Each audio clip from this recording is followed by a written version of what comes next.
por ejemplo, yo estoy como que en la diapo y no logro ver es el mic. Voy a, Ah, ajá, darles acceso. ok, voy. Listo. ¿Pudieron entrar los demás? Sí, doctora. Sí, ya les están dando acceso. Todavía me están enviando la solicitud. Listo. Todavía están enviándolo. Ya.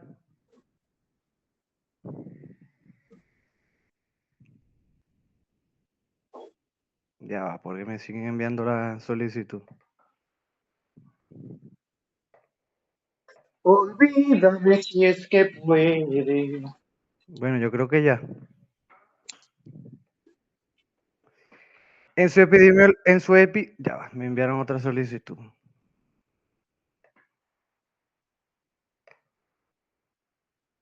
Voy a proseguir. En su epidemiología tenemos que 1 de cada 10 personas cursa con enfermedad acidopéctica. De 10 personas con un dolor abdominal, 1 es diagnosticado con enfermedad acidopéctica. La prevalencia mundial de la gastritis es el reflejo de la prevalencia de la colonización por la bacteria Helicobacter pylori. Se estima que alrededor de 4.400 millones de personas en el mundo se encuentran colonizadas por la bacteria Helicobacter pylori. La prevalencia de la úlcera péptica se estima entre el 5 y el 10% de la población y esta cifra puede aumentar si consideramos los casos en las personas colonizadas por la bacteria Helicobacter pylori, llegando a ascender entre el 10 al 20%. El trastorno, perdón, en el mundo occidental, las úlceras duodenales son más frecuentes que las úlceras gástricas. Esta enfermedad se presenta a partir de los 25 a los 40 años, mientras que las úlceras gástricas se suelen presentar a partir de los 40 años en adelante. El trastorno gastrointestinal más frecuente en los Estados Unidos es la enfermedad del reflujo gastroesofágico. La esofagitis o la metaplasia intestinal, también conocida como el esófago de Barrett, es más frecuente en el varón y entre 7 a 9 veces mayor en los varones de individuos de raza blanca. Se suele presentar entre la edad de 70 a 90 años y el embarazo incrementa el riesgo de sufrir pirosis, afectando a las mujeres entre el 50 y el 60% de los casos. En la fisiopatología de la enfermedad acidopéctica, el estómago conserva la integridad de su mucosa frente al ácido clorhídrico y la pexina por diferentes mecanismos fisiológicos que están involucrados en su defensa, como lo son los factores de índole preepitelial, epitelial y subepitelial. Los factores preepiteliales, la capa de moco, que aquí en la imagen se observa aquí abajito, está el bicarbonato. En los factores epiteliales, la capa de fosfolipio de la membrana celular y el rápido recambio celular. Los factores subepiteliales está la angiogénesis, que mantiene viable la mucosa, la microcirculación y las prostaglandinas, además de los factores de crecimiento. En esta imagen se puede apreciar más o menos los factores protectores.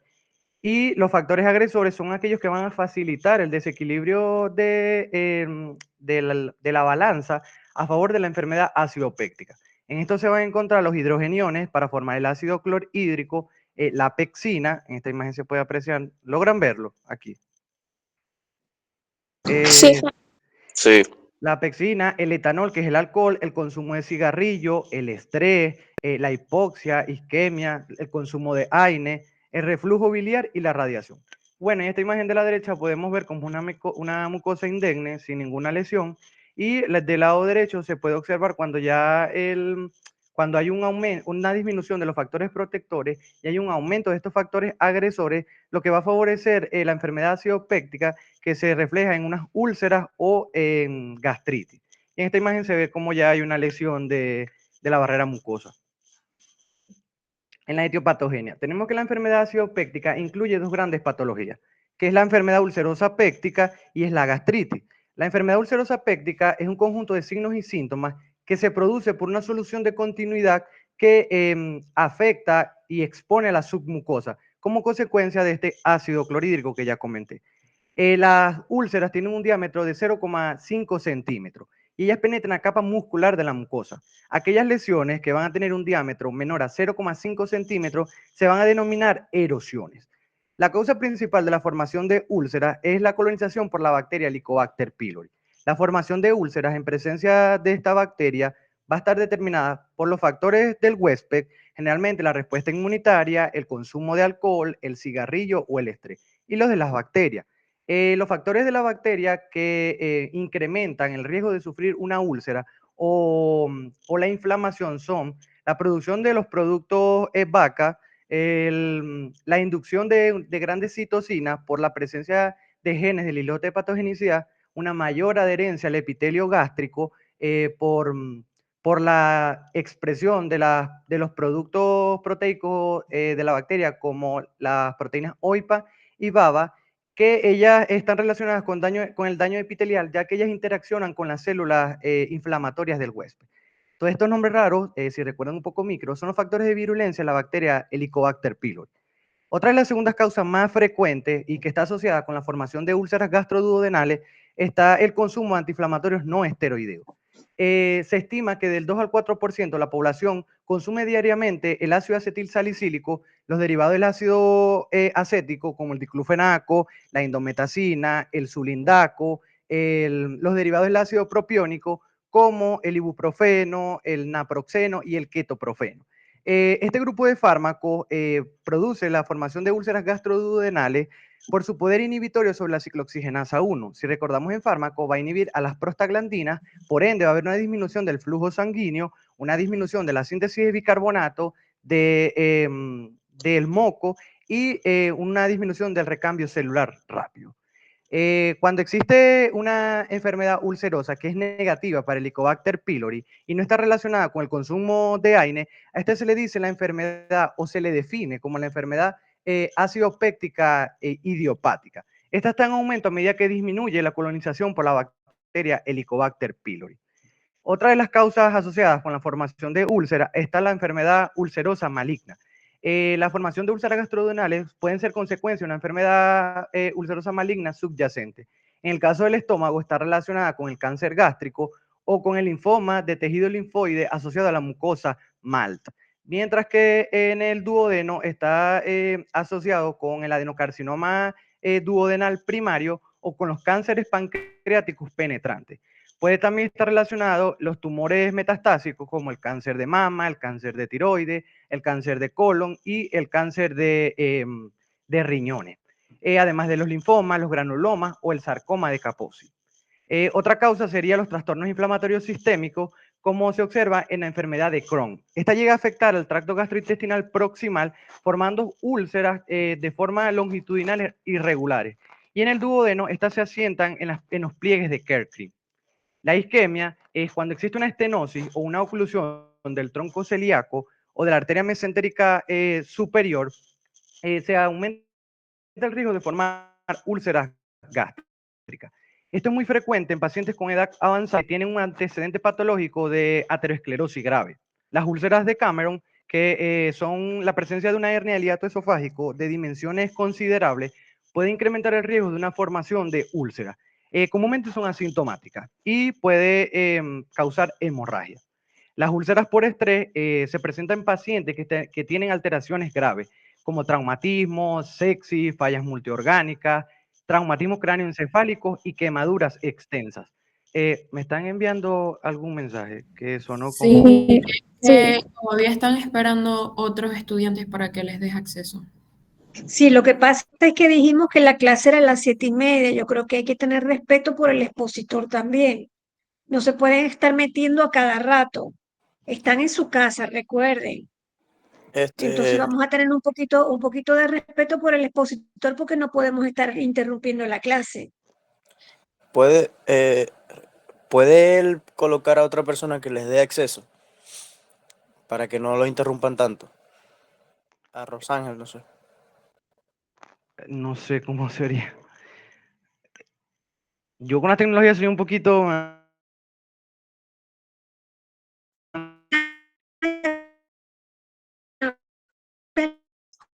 hora puntual. disculpar, un poco Da indígena. acceso. O sea, bueno, yo creo que está el video. Voy a proseguir. Continúa, por favor. En las úlceras por estrés, como comentaba, se presentan pacientes con alteraciones graves como en sepsis, en fallas multiorgánicas o en quemaduras extensas. Las lesiones asociadas a lesiones a traumatismo cráneoencefálico se van a denominar úlceras de Cushing, mientras que las que están asociadas con quemaduras extensas se denominan úlceras de Curling. Y las úlceras de Dieulafoy, que no es muy común, y es cuando hay una anomalía de la mucosa sobre una arteria intramural que incrementa el riesgo de úlcera. Bueno, en esta imagen se puede apreciar más o menos cómo se vería o cómo se ve una úlcera en la región estomacal. Y es importante recordar que tiene que penetrar la capa muscular de la mucosa. Yo mayoría- quisiera dar un segundito con respecto a la lesión de Dieulafoy. La lesión de Dieulafoy es una arteria anómala submucosa. Ella está muy superficial.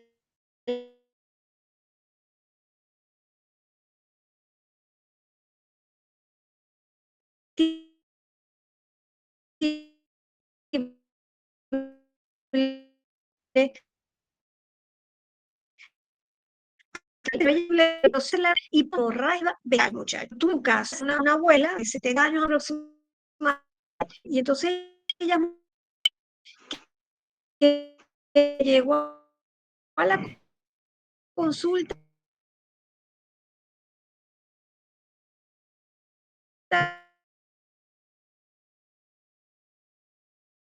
con una 4 gramos.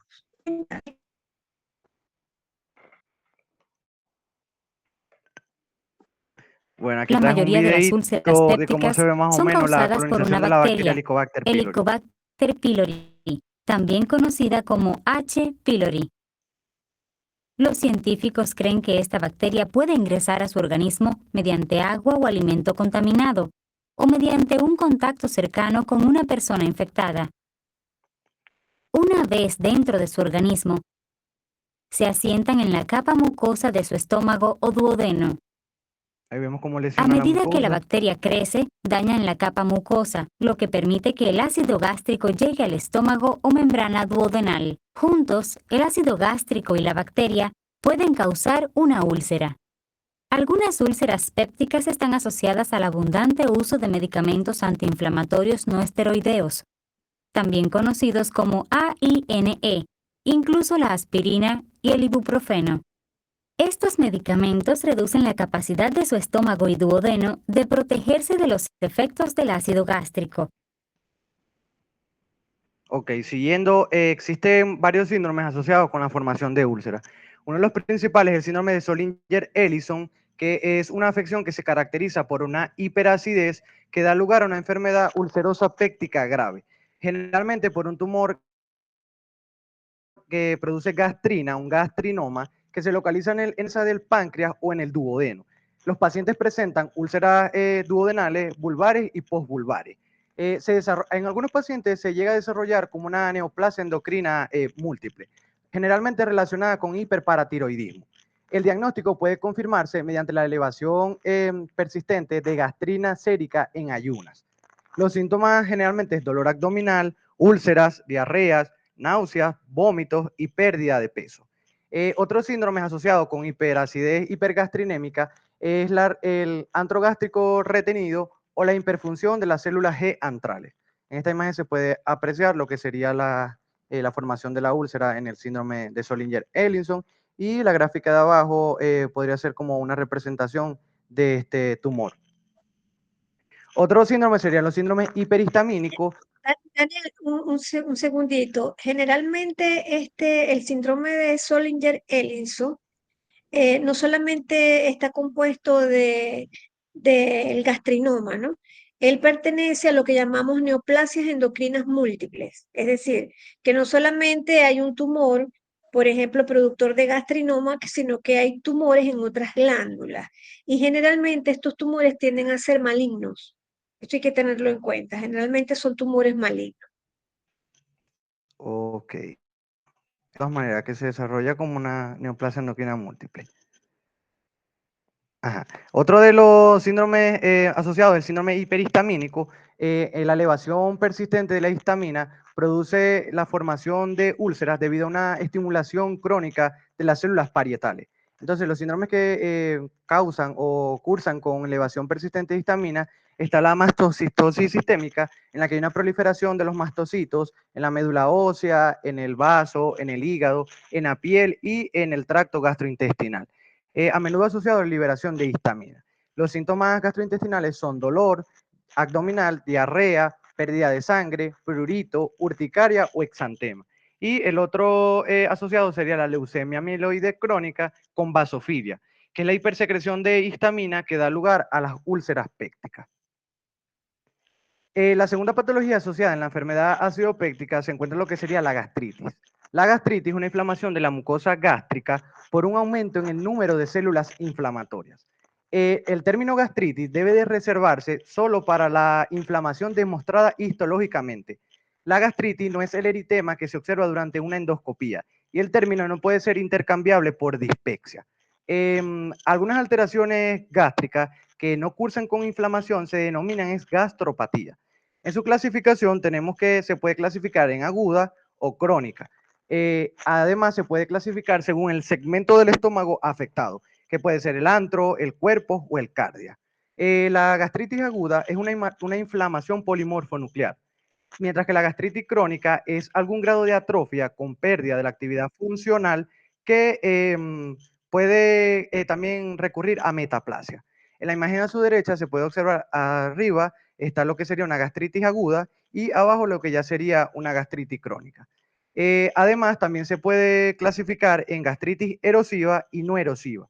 La gastritis erosiva, también conocida como gastritis hemorrágica o gastritis con erosiones múltiples por el consumo de AINES, de ácido acetilsalicílico, o sea, la aspirina, el alcohol, el café, el tabaco y en casos de estrés. Y la no erosiva se divide en tres grandes grupos. Está la gastritis de las glándulas fúngicas tipo A, la gastritis superficial tipo B y la pangastritis tipo AB.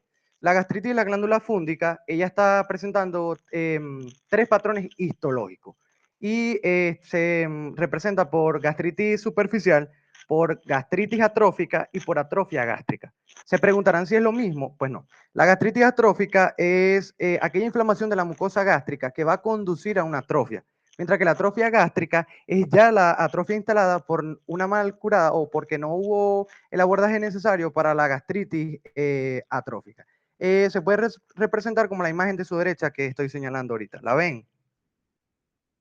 Esta que está aquí. Bueno, asumo que sí. Ahora, la gastritis superficial, comúnmente esta es asintomática, es de causa autoinmune y cursa con aclorhidria y anemia perniciosa. La gastritis superficial o la de tipo B está relacionada con la colonización de la bacteria Helicobacter pylori. Esta se localiza en la región antral, generalmente también es asintomática, pero cursa con dispepsia. Y la pangastritis tipo AB se localiza en la región antral y en el cuerpo, además del cardia. Se cree que es una extensión de la gastritis superficial o de tipo B por la colonización de la bacteria Helicobacter pylori. En las manifestaciones clínicas, tenemos que ellas tienen un valor predictivo limitado debido a que son inespecíficas. La manifestación clínica principal es un dolor en epigastrio que suele ser quemante. Se exacerba durante el ayuno y mejora durante la alimentación. Algunos pacientes describen como un dolor punzante o como de puñalada, otros describen como una sensación de vacío que la califican como hambre dolorosa. Se puede presentar pirosis, que es una sensación de ardor retroesternal que llega hasta el cuello, que es común en la enfermedad de reflujo gastroesofágico. Otros signos y síntomas en las úlceras no complicadas está sin síntomas, dolor en epigastrio, dolor nocturno, náuseas, vómitos, pirosis. En las úlceras complicadas está dolor abdominal intenso, SHOT, rigidez de abdomen en tabla, hemorragia, hematemesis, anemia, saciedad, incapacidad de ingerir alimentos, eructos o pérdida de peso. Mientras que en la gastritis está la gastritis erosiva, es asintomática, malestar epigástrico, náuseas, hematemesis o melena, y la gastritis no erosiva es asintomática, alteraciones dispépticas, eructo, acidez, anemia y disminución del apetito. Se pueden presentar úlceras que pueden ser, o mejor dicho, es difícil diferenciar entre una úlcera gástrica y una úlcera duodenal. Las úlceras duodenal cursan con dolor epigástrico nocturno y sensación de hambre o sensación de vacío que se denomina como hambre dolorosa. Mientras que las úlceras gástricas es dolor epigástrico después de la alimentación, es decir, postpandrial. y cursa con náuseas, vómitos y pérdida de peso. Esto que dice Daniel es muy importante. O sea, desde el punto de vista semiológico, clínico, podemos diferenciar el dolor de una úlcera gástrica de una úlcera duodenal, porque en la úlcera gástrica el dolor se produce con la comida. El paciente come y es después de la comida inmediatamente que se exacerba el dolor. En cambio, en la úlcera duodenal es en los intervalos entre las comidas. Es cuando ya ha pasado mucho tiempo después de las comidas cuando se presenta el dolor. Entonces, aquí hay una diferencia importante porque tenemos que interrogarle al paciente ese dolor en epigastrio que se produce, ¿en qué momento se produce? Si se produce inmediatamente en el momento en que el paciente come, entonces pudiera ser una úlcera de tipo gástrica como tal, o sea, o si se produce muchas horas después de haber comido, pudiera ser una úlcera duodenal. Esa es la diferencia. Inmediatamente después que el paciente come es una úlcera gástrica. Varias horas después es una úlcera duodenal. Obviamente el diagnóstico definitivo es a través de una endoscopia gástrica. En las complicaciones de la enfermedad ulceropéctica se encuentra la hemorragia digestiva. La causa principal de hemorragia digestiva superior y es responsable de la mitad de las hospitalizaciones o los ingresos a hospitales. La perforación, que es más frecuente en el varón que en la mujer, en las úlceras duodenales que en las gástricas. Y comienza, o el paciente presenta un cuadro grave de peritonitis. Además, el cuadro inicia cuando aparece un dolor en epigastrio en forma de puñaladas, que también puede estar localizado en el hemiabdomen o en el epigastrio directamente. Y se presentan signos de irritación peritoneal. En la exploración física se localiza hipersensibilidad abdominal con abdomen en tabla por una contractura de los músculos de la pared abdominal. Además, los ruidos abdominales están disminuidos o abolidos. La otra complicación es la penetración, que hay una perforación de las úlceras gastroduodenales que puede llegar a órganos vecinos. Comúnmente afecta al mesocolon, al páncreas, al colon, al hígado, al vaso y a las vías biliares. Presenta un patrón que hay un cambio en el dolor ulceroso que después se vuelve en una escasa respuesta a los alimentos o a los alimentos alcalinos. Además, el dolor es nocturno y la irradiación a la espalda nos puede indicar el cuadro de una penetración. Y la estenosis pilórica, el 90% de los casos está relacionado con una estenosis con unas úlceras duodenales y se manifiesta por la aparición de vómitos alimentarios, de retención. La exploración física suele revelar pérdida de peso, desnutrición, y la exploración abdominal muestra distensión o bazuqueo gástrico. En la enfermedad por reflujo gastroesofágico no forma parte de lo que sería la enfermedad acidopéctica, pero está relacionado con el efecto que hace el ácido sobre la mucosa del esófago.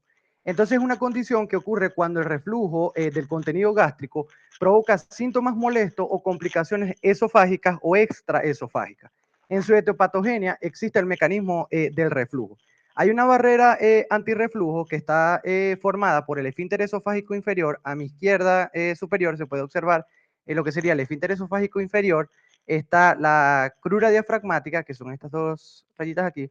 Está la membrana frenopericárdica y el ángulo de His, que evita el reflujo del contenido gástrico. Se postula que el principal mecanismo por el que se produce el reflujo gastroesofágico en pacientes sanos o en pacientes que tienen la enfermedad del reflujo gastroesofágico es una relajación transitoria del esfínter esofágico inferior que en el momento de la comida, o sea, en el periodo postpandrial, se crea una película de ácido que ascendería al esófago cuando se presenta estas relajaciones transitorias del esfínter esofágico inferior, lo que justifica la mayoría de los casos de reflujo ácido en el periodo postpandrial.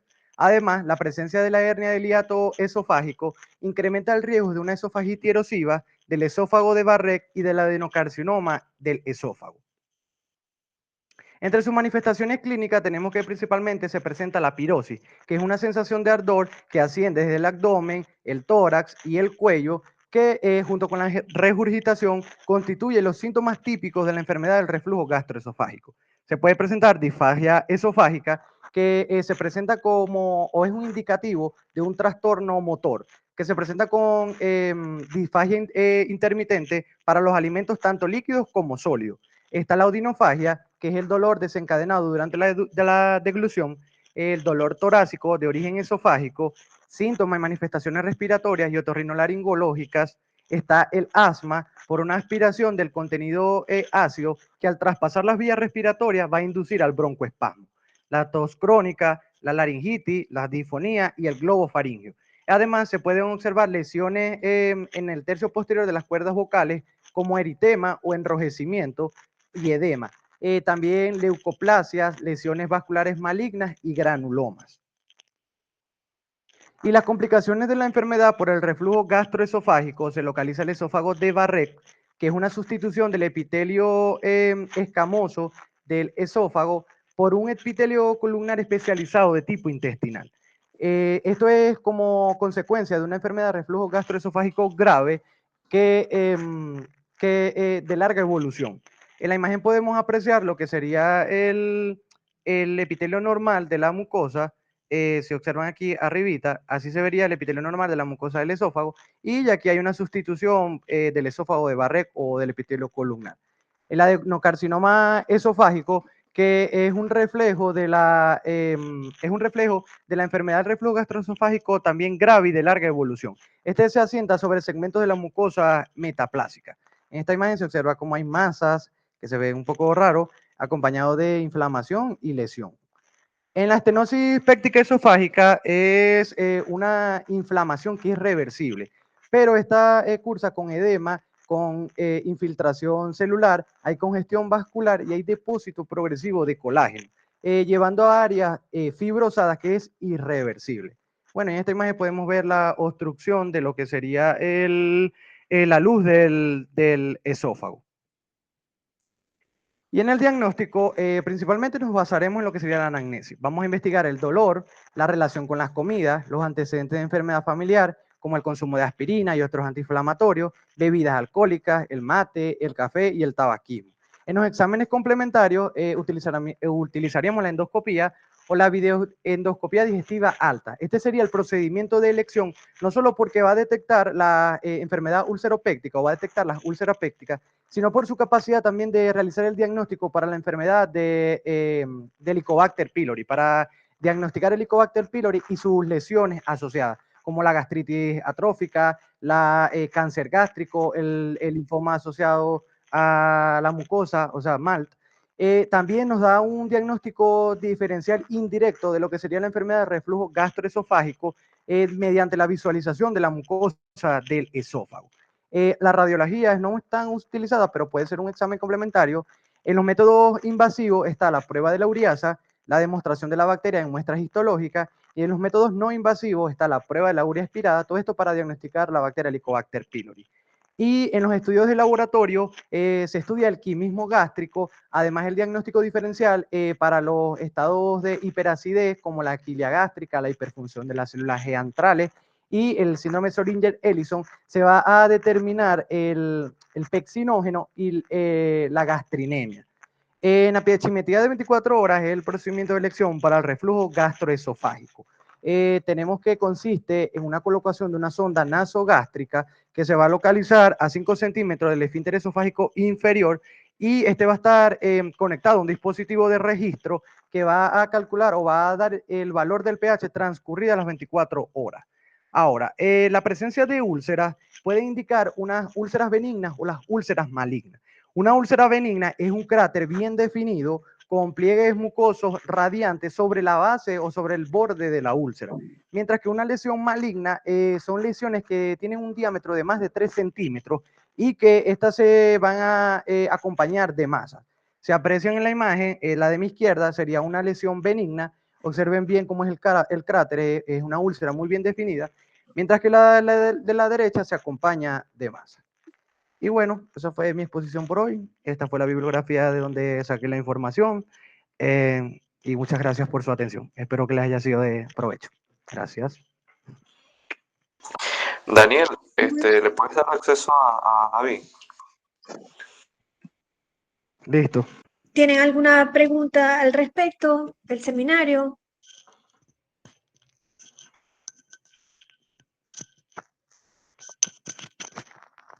No, Quedó doctora, todo- me quedó- parece que Daniel dio la información bastante completa. Ok. Hoy vamos a hablar de una entidad patológica de gran relevancia en la práctica clínica, la pancreatitis aguda. Para dimensionar su impacto es fundamental saber que se encuentra entre las enfermedades gastrointestinales con mayor frecuencia y requieren ingreso hospitalario, representando un desafío diagnóstico y terapéutico constante. La pancreatitis aguda es un proceso inflamatorio del páncreas caracterizado por un espectro clínico notable y amplio. Su etiología. La causa más frecuente es la asociada a la litiasis biliar en un 55 o 60% de los casos. En segundo lugar, encontramos el alcohol y el consumo de tabaco, hipertrigliceridermia, tumores, fármacos que conocemos sería el metronidazol o el diclofenaco, aunque es muy infrecuente que la pancreatitis aguda esté causada por algún fármaco.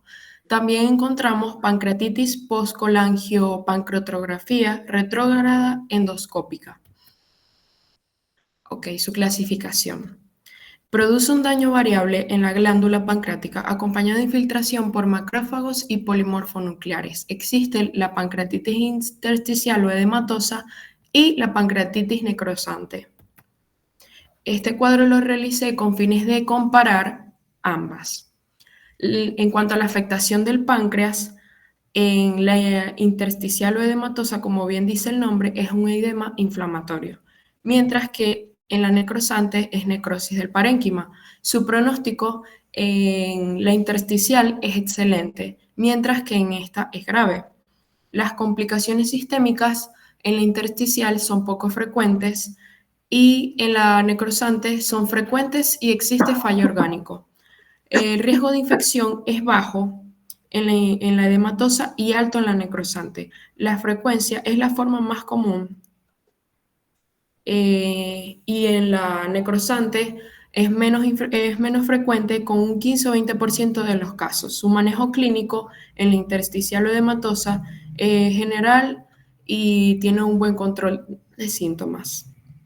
En la necrosante se realiza un manejo en UCI, antibióticos, cirugías o drenaje. Las complicaciones locales en pruebas de imagen se verían así. En esta imagen A, una tomografía computarizada que muestra una colección aguda de fluido peripancreático menor a 4 semanas. En la B encontramos una colección necrótica, que es esto que se ve acá, en la cabeza del páncreas menor a 4 semanas. En la C, mayor a 4 semanas, objetivada por la tomografía computarizada con apariencia de falsa homogeneidad. Y en la imagen D es la misma paciente, una resonancia magnética de la misma paciente, como dije, en la que se objetiva tejido necrótico en el seno de la colección. Su fisiopatología. Se inicia por daño directo a la célula ancinar pancreática, provocando diversas causas. Este daño desencadena múltiples reacciones celulares complejas que explican el proceso inflamatorio tanto local como sistémico. En primer lugar, tenemos un aumento del calcio citosólico, que se asocia con la inestabilidad de los zimógenos y la activación de tripsinógeno a tripsina. Por lo tanto, esto evoluciona a necrosis celular, lo que libera DAMS. Damage Molecular Pattern. En español significa patrones moleculares asociados a daño. Estos hacen un llamado de alerta al sistema inmune estimulándolo. Por consiguiente, tendremos la activación de factores de transcripción NFKB y luego un aumento de la producción de citoquinas proinflamatorias y moleculares de adhesión celular. Estas sustancias atraen más células inflamatorias al tejido dañado, favoreciendo la inflamación local. Como número 4 tenemos el bloqueo de autofagia, que básicamente esto consiste en la autodigestión de células dañadas. Si esto no ocurre porque está bloqueado, se favorecerá el paso de tripsinógeno a tripsina y la muerte celular más la inflamación. En líneas generales, el resultado sería la activación en cadena de los simógenos.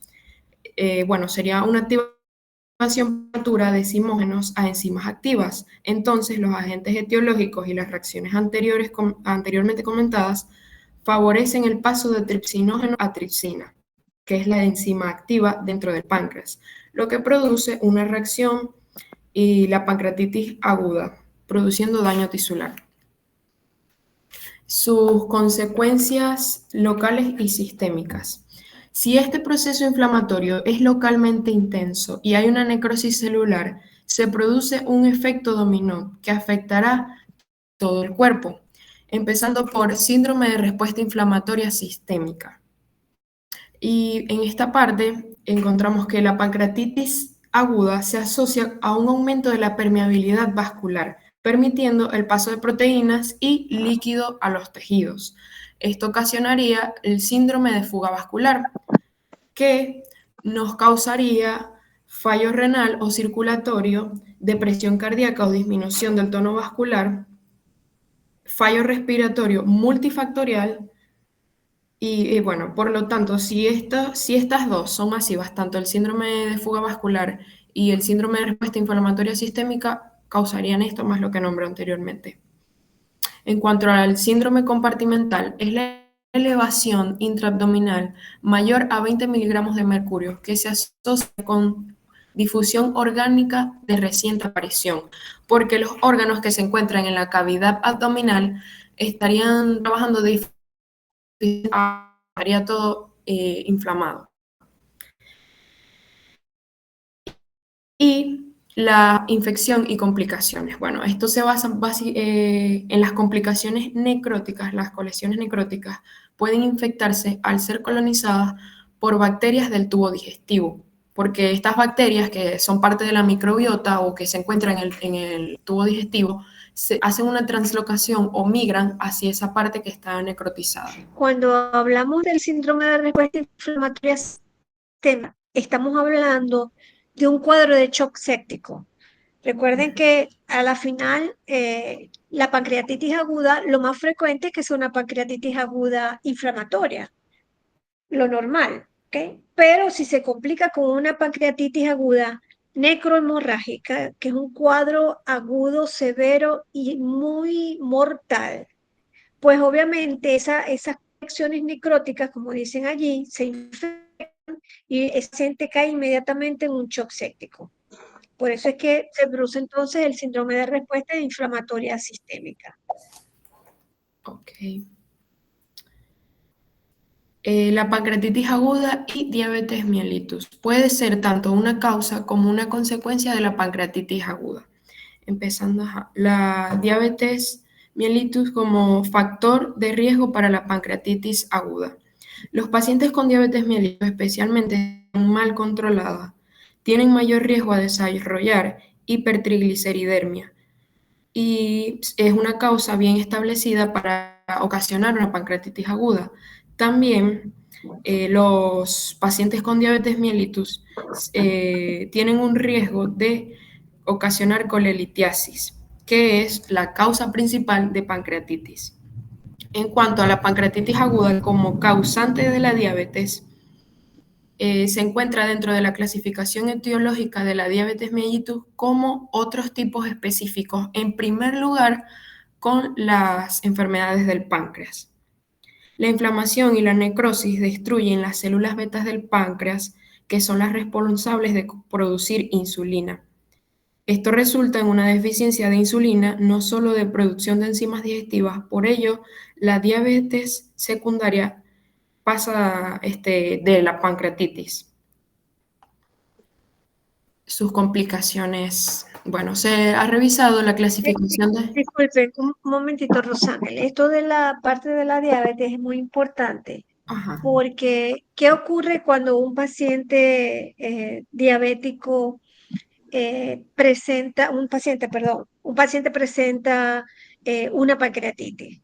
Ese paciente obviamente puede generar posteriormente una diabetes mellitus, ¿ok? Secundaria A, por eso es que se agrega dentro de la clasificación en la clasificación de otros tipos de diabetes o una diabetes secundaria A, en este caso enfermedades pancreáticas, con el agravante que generalmente casi todas las diabetes secundarias a pancreatitis se tratan con insulina. ¿Por qué? Porque ya ese es un páncreas que está afectado desde el punto de vista morfológico y cuyas células beta pues no están produciendo la cantidad de insulina adecuada y no se pueden tratar con medicación oral. Algo similar ocurre con la diabetes secundaria a esteroides. Esos pacientes que reciben medicación corticoesteroidea por problemas autoinmunes, por ejemplo, lupus eritematoso, artritis reumatoidea, que son fármacos de evolución prolongada, de tratamiento prolongado, entonces generan eh, una diabetes secundaria que no se va a controlar con medicación oral. Generalmente van a necesitar tratamiento con insulina.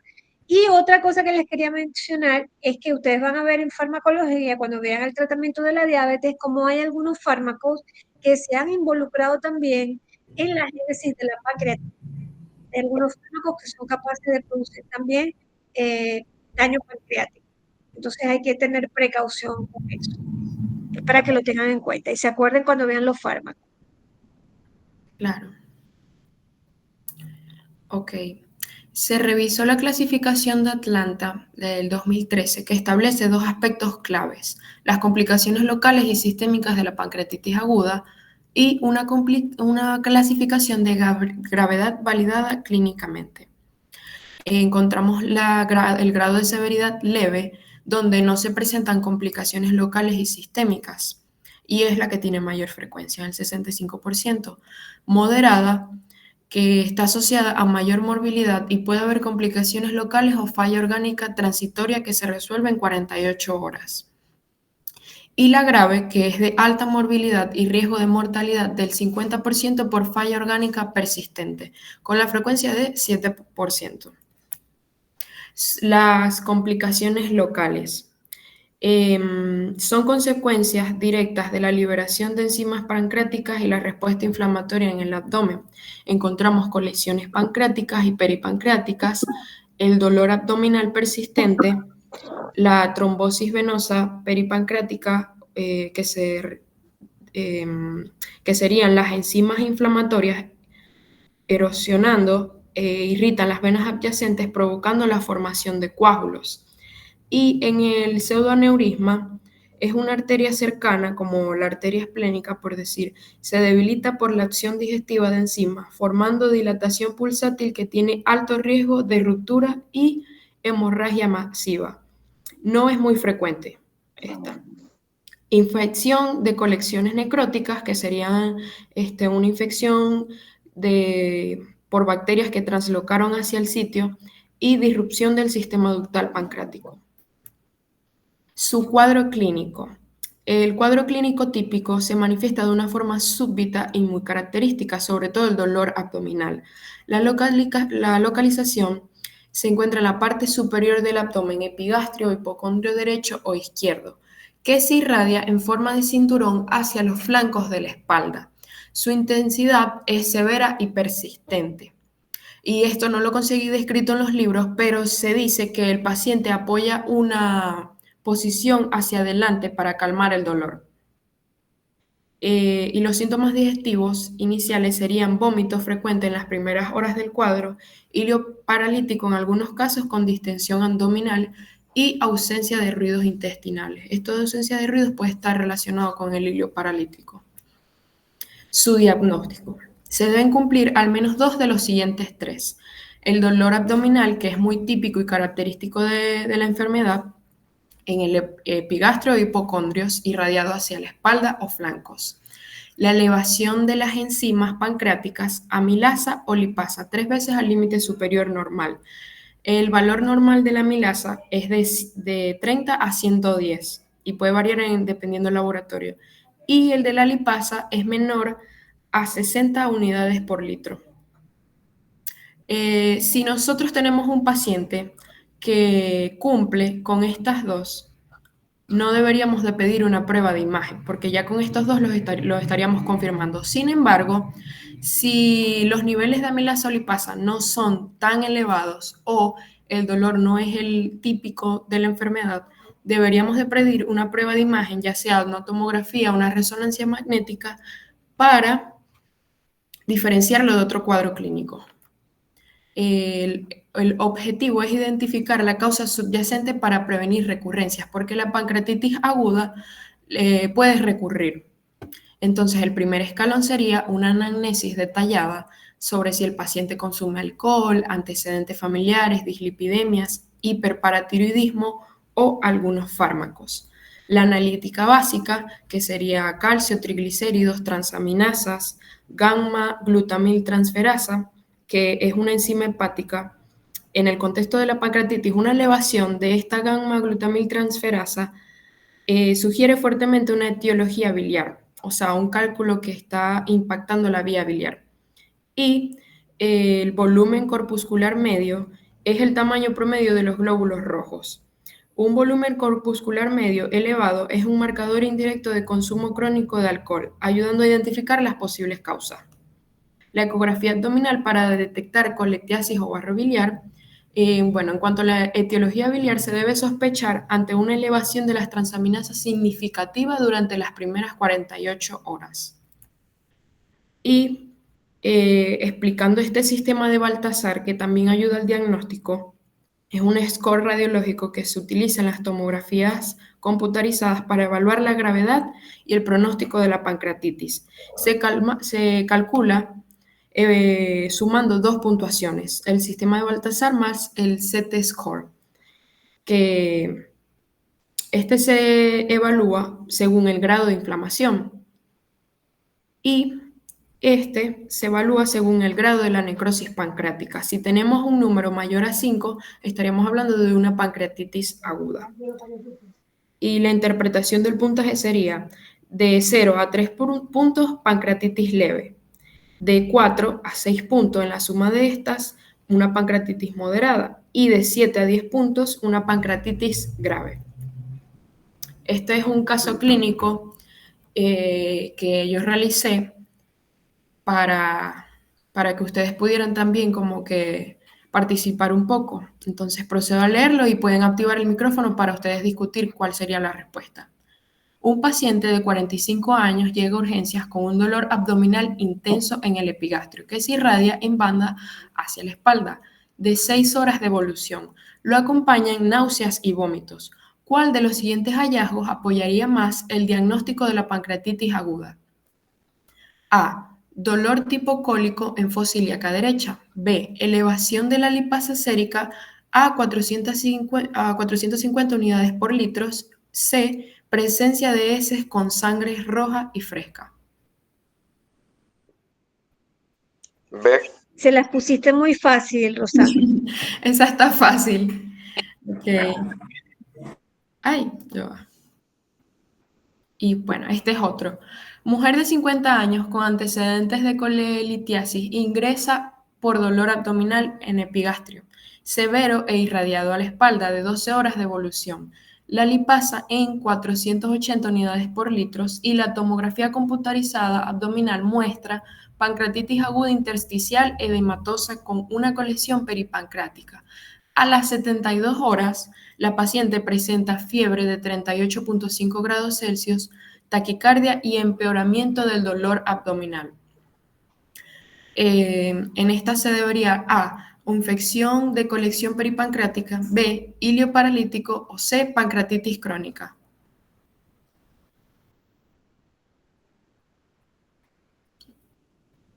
Yo no los puedo ver, o sea, tienen que activar el micrófono. Denle que ese también está fácil.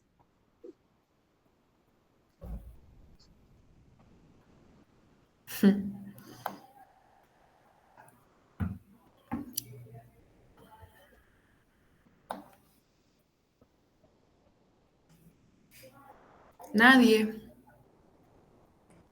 Yo puse por lo de los mensajes, que para mí es la C, porque como tiene antecedentes de colitiasis, no sé, siento que puede ser crónica, pero no sé si eso exista.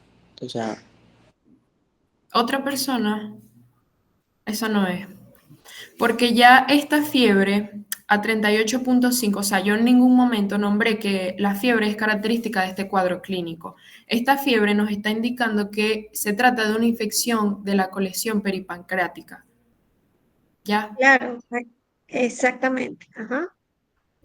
Y bueno, muchísimas gracias. En la pancreatitis aguda nunca hay fiebre. Cuando hay fiebre es porque hay alguna complicación. Y ustedes tienen que realizar la lipasa o la milasa primero para diagnosticar la pancreatitis. Ah, ok, es una pancreatitis. Pero si ese paciente que tiene una pancreatitis ya está empezando a presentar fiebre, tienen que pensar en una complicación. Porque en la pancreatitis aguda, que se resuelve espontáneamente, el paciente no presenta fiebre. Tiene una resolución espontánea. Ya eso significa que el paciente se nos está complicando. Y tenemos que tener cuidado porque su paciente, como vimos anteriormente, puede caer inmediatamente en una sepsis Exacto. o cursar con una pancreatitis necrohemorrágica o con cualquier otra de estas complicaciones. También una de las complicaciones de la pancreatitis aguda son los pseudoquistes pancreáticos.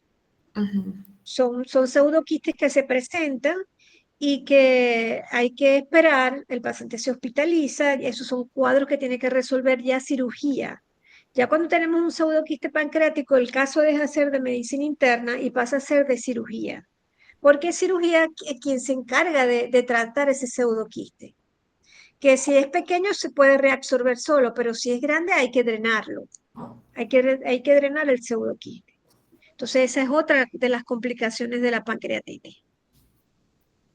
La pancreatitis aguda es un cuadro en el cual hay que pensar, el cuadro clínico está de librito, pero en medicina 2 y 2 no son 1, y les voy a plantear este caso de un paciente de aproximadamente 55 años, quien en la noche presenta dolor en epigastrio de fuerte intensidad con vómitos y náuseas. En vista de que no calma el dolor y las náuseas, acude a la emergencia. Obviamente, en la emergencia, por las características del dolor, que era en epigastrio, se pensaba que pudiera ser una pancreatitis, pero fíjense que el dolor era localizado en epigastrio, sin irradiación en banda. Entonces pensaban, bueno, pudiera ser una gastritis entonces. Si hicieron las amilasis, estaban dentro de los límites normales, lipasas y amilasas, las dos estaban dentro de los límites normales, pero la cuenta blanca estaba un poquito elevada. Entonces inmediatamente el cirujano, que era un cirujano experto, recuerdo, llevó al paciente a tomografía y hay signos tomográficos que revelaban en ese momento de que el paciente lo que tenía era una apendicitis aguda. Y ustedes dirán, profe, pero el dolor era en epigastrio. Sí, por supuesto, pero resulta que el paciente tenía un apéndice retrocecal de implantación muy alta. Es decir, la apéndice no estaba implantada donde tenía que estar implantada, sino que tenía una implantación mucho más alta y obviamente el dolor era en epigastrio. Y les estoy hablando de mi esposo. Fíjense que yo misma pensé en ese momento que pudiera ser una pancreatitis. Y lo llevamos porque obviamente dolor en epigastrio, náuseas y vómitos, porque para que sea una pancreatitis el paciente tiene que tener vómito. No hay pancreatitis sin náuseas y vómitos. Y un dolor en epigastrio probablemente fuera una pancreatitis. No había dolor irradiado hacia la espalda, que era un negativo pertinente, ¿no? Sin embargo, cuando hicimos las lipasas, todo estaba normal. Y yo, pero bueno, entonces, ¿qué pasa? Pero la cuenta blanca estaba alta. Y cuando se hacía la exploración abdominal no había dolor en fosa ilíaca derecha. No había dolor porque ahí no estaba el apéndice estaba más arriba. Entonces, por eso les digo que en medicina 2 y 2 no son 4. Y afortunadamente estábamos en una clínica donde habían posibilidades de hacer una tomografía. Pero en nuestros hospitales no tenemos tomografía y tiene que ser el cirujano muy, digamos, suspicaz para pensar que eso puede ser una apendicitis. Porque el paciente tenía clínica de apendicitis desde el punto de vista de la tomografía. Por eso les digo, o sea, hay que evaluar al paciente porque la clínica es muy importante, pero a veces como en este caso, pues se escapa, pues. ¿Por qué? Porque hay una malformación o una, no malformación, porque eso no es una malformación, pero sí es, vamos a decir, una variación anatómica del apéndice. Entonces tenemos que tener todas esas cosas en cuenta. Entonces la perspicacia, la suspicacia del médico es muy importante. Bien, estuvieron muy bien los dos seminarios.